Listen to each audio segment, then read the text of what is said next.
Olá a todos, eu me chamo Eduardo e essa é a nossa oitava atividade da palestra Para que serve Cal. E nela nós vamos analisar o comportamento prático de um circuito RC em série que foi simulado no Tinkercad e conectar diretamente os resultados com os conceitos de derivada e integral que nós estudamos. Antes de iniciarmos a simulação, vamos primeiramente identificar os componentes que estão presentes no circuito e entender para que serve cada um aqui. Primeiro temos a nossa fonte de alimentação de 10 volts. Ela serve como a nossa fonte de energia contínua, responsável por fornecer a diferença de potencial necessário para empurrar as cargas elétricas e gerar corrente. O resistor, nós temos nosso resistor de 5 kΩ.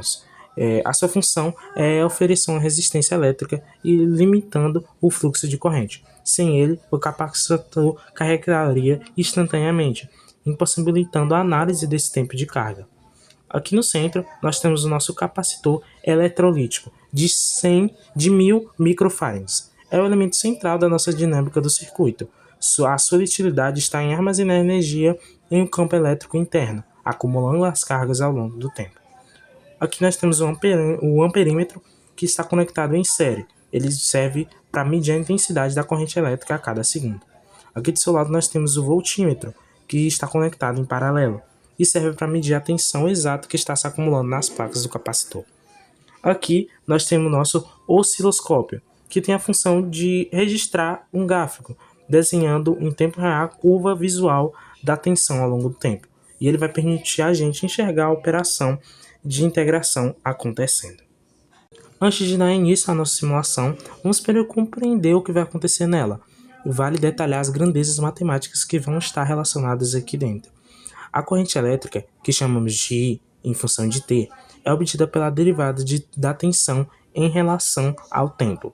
A fórmula é I em função de T é igual, em função de T no caso, é a nossa corrente, é igual a C vezes derivada de V dividido por derivada de T, isso tudo dividido por derivada de dt, onde C é a capacitância fixa do nosso capacitor e o termo dV dividido por dt dividido por dt representa a nossa derivada, ou seja, a velocidade que a tensão muda a cada segundo em t. Do outro lado, nós temos V em função de t no capacitor, que é determinada pela integral da corrente. A fórmula é dada por a tensão é igual a I sobre C é a integral de IT vezes dt, onde a integral representa a acumulação de todas as cargas elétricas que entram no componente desde o início. Vamos ver como é que isso se comporta na prática. Então vamos dar aqui início à nossa simulação. No instante que o circuito é ligado, o tempo é zero. Então o capacitor está totalmente descarregado e a sua tensão inicial também é zero. Como ele está vazio, a velocidade que a tensão quer subir é máxima, fazendo com que a taxa de variação da tensão no tempo, que é a sua derivada, atinja o seu maior valor. Como a corrente depende diretamente dessa derivada, ela também é máxima nesse instante. Podemos confirmar isso olhando para o amperímetro, que dá um salto para o seu valor mais alto, enquanto o voltímetro e o início do gráfico no osciloscópio partem do zero. À medida que o tempo vai passando, nós entramos no regime transiente, ou seja, o capacitor começa a acumular carga elétrica e a sua tensão aumenta gradativamente. Essa curva exponencial subindo que nós vemos na tela do osciloscópio é a representação visual da integral da corrente. A voltagem subindo conforme o componente acumula energia ao longo dos segundos.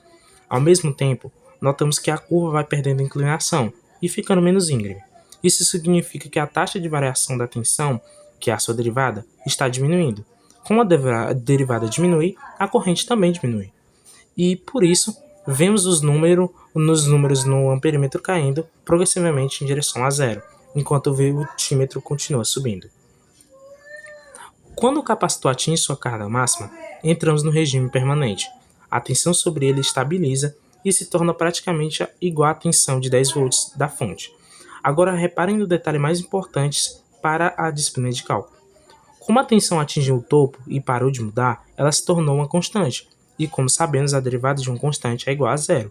Quando a derivada da tensão em relação ao tempo zerou, a corrente obrigatoriamente também zera. O amperímetro marca exatamente 0 amperes.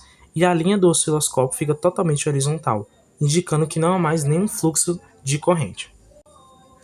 E esse experimento nos leva a compreender que a curva da exponencial crescente que vimos no osciloscópio é a prova geométrica da operação da integral, porque a área sobre a curva da corrente decrescente foi acumulada ao longo do tempo, resultando exatamente no ganho de tensão do capacitor até o seu limite, que era de 10 volts.